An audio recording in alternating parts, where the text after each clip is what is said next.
उदयस्तु श्री महाकाली महालक्ष्मी महासरस्वती राजराजेश्वरी आई साहेब। श्री अंबा माता की जय। श्री अंबा माता की जय। श्री अंबा माता की जय। नमस्कार, तुम्हा सर्वांचं आपल्या चॅनलमध्ये खूप खूप मनापासून स्वागत आहे। नवरात्रीच्या 4 प्रमुख अंग आहेत। त्याच्यामध्ये सगळ्यात आधी येतं ती घटस्थापना, त्यानंतर येतं ते अखंड दीप आणि नंतर येतं मालाबंधन म्हणजेच देवीला आपण ज्या काही माळा अर्पण करतो ते, आणि चौथं येतं ते म्हणजे महत्त्वाचा जो घटस्थापनेचा प्राण मानला जातो ते म्हणजे कन्यापूजन। आजच्या दिवशी व्हिडिओमध्ये आपल्याला कन्यापूजन कसं करावं या संदर्भातली माहिती आपण पाहणार आहोत। कृपया व्हिडिओ शेवटपर्यंत बघा।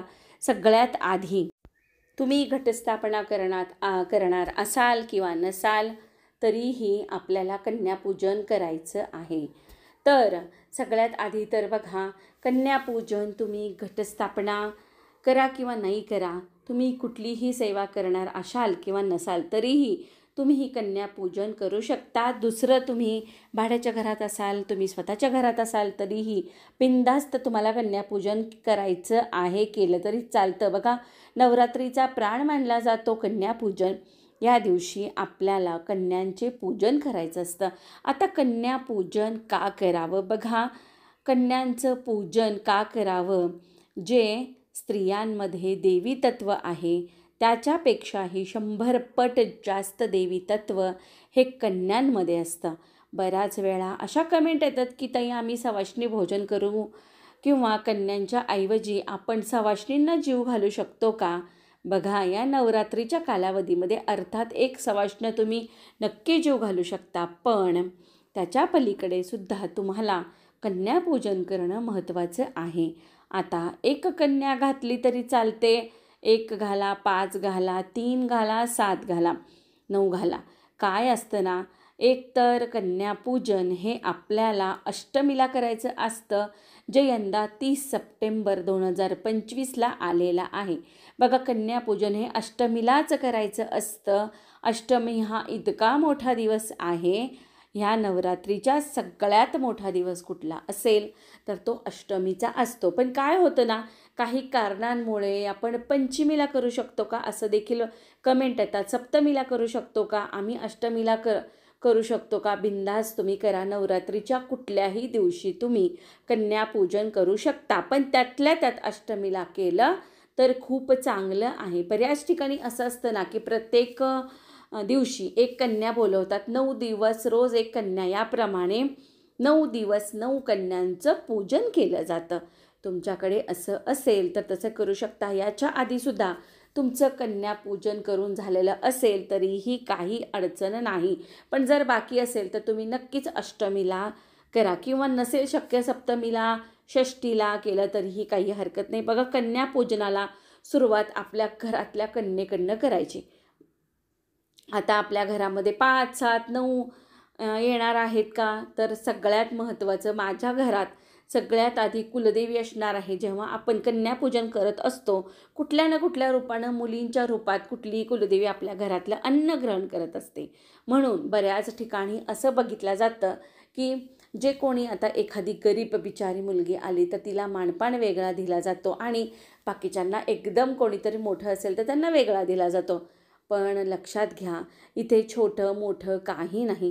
जी कुमारी का आली आहे ती म्हणजे कुलदेवी आलेली आहे। माझ्या घरात माझी आई आलेली आहे, माझी कुलदेवी आलेली आहे। याचप्रमाणे आपल्याला देवीचा सत्कार करायचा आहे, मानपान करायचं आहे, तिची सेवा करायची आहे। आता सेवा करायची म्हणजे नेमकं काय करायचं? अर्थात कन्यांचं पाद्यपूजन करायचं असतं। म्हणजेच काय, मुलींचे पाय धुवून त्यांची पूजा करायची असते।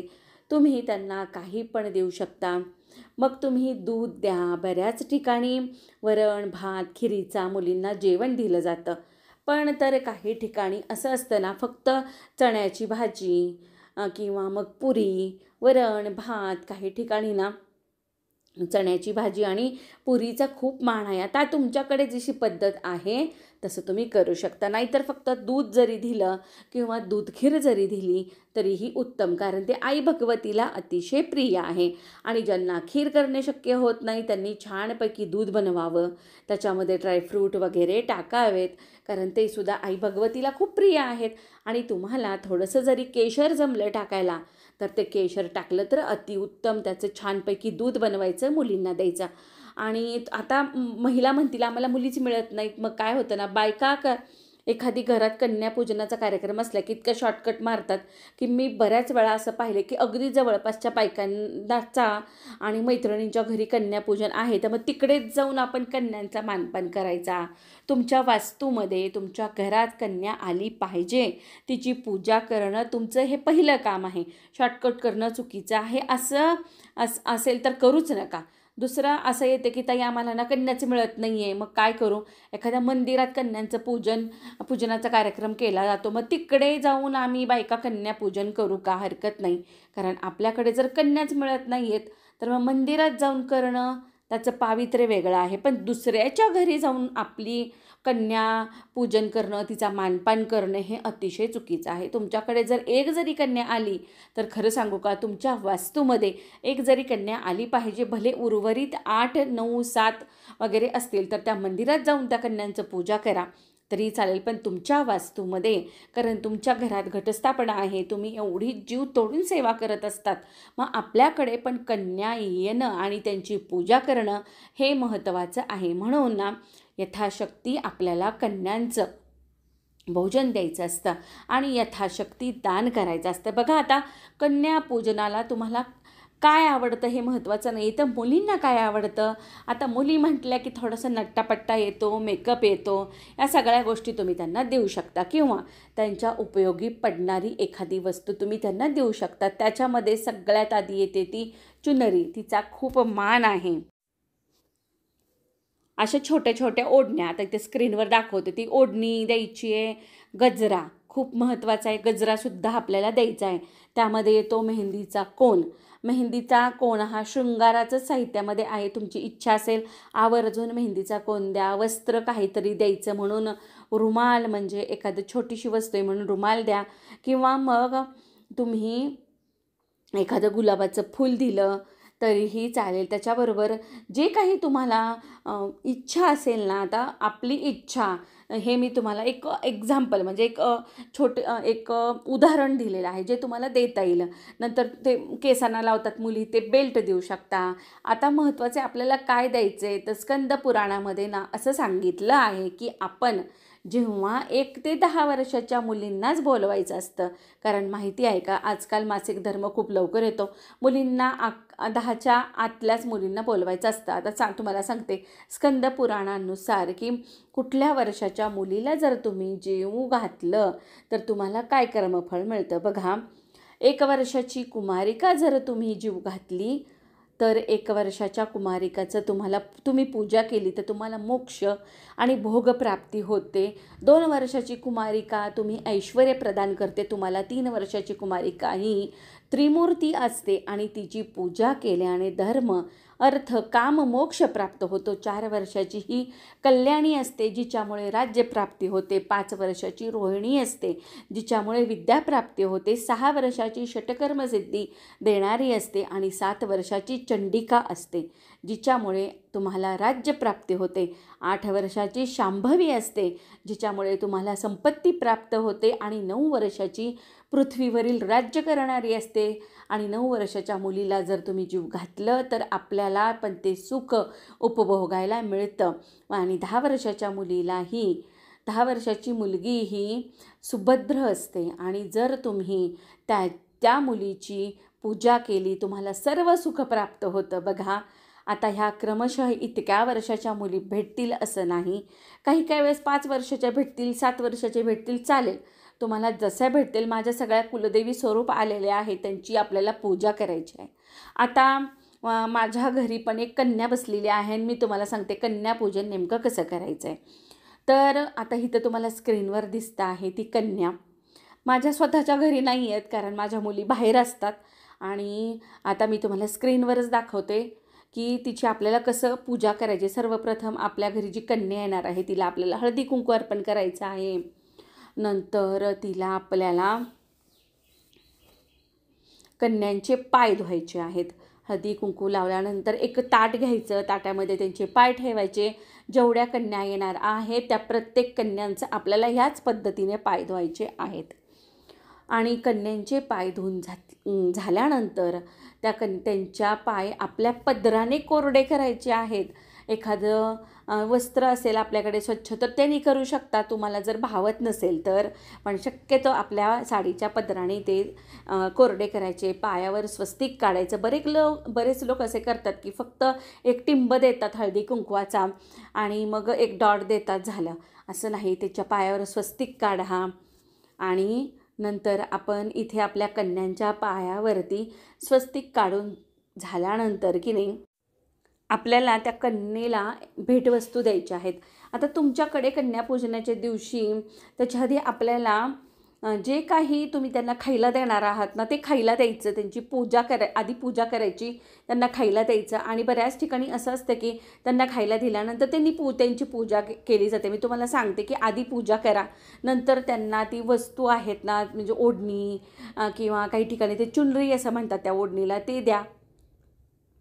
ती ओढणी कन्येच्या डोक्यावर ठेवायची आपल्याला.